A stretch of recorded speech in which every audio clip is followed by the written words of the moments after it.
तुमच्या तिथं चांगला हे आहे ना, शेण वगैरे आहे. हा शेण आहे. घेऊन चालेल बघा, मस्त खाऊ लागली ती बरं का. आव ये ये ये ये ये.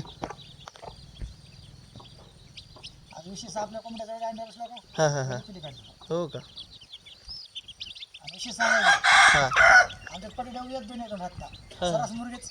मुर्गीच जास्त. आता काय कोंबडीचं काही 5 मिनिट बाकी दवा हां का. 4 मुर्गे येते.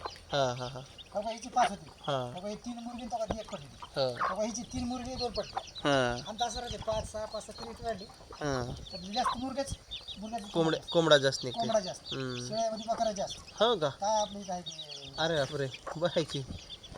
आता बघा 3 शेळ्याची 7 किलो है ना. 6 बकरी हां. एकच शेळ्या पाठ आहे. मस्त आहे. तुमचा इंटरव्ह्यू घ्यावा लागतं यूट्यूबसाठी. मी टाकतो की असं यूट्यूबला बी.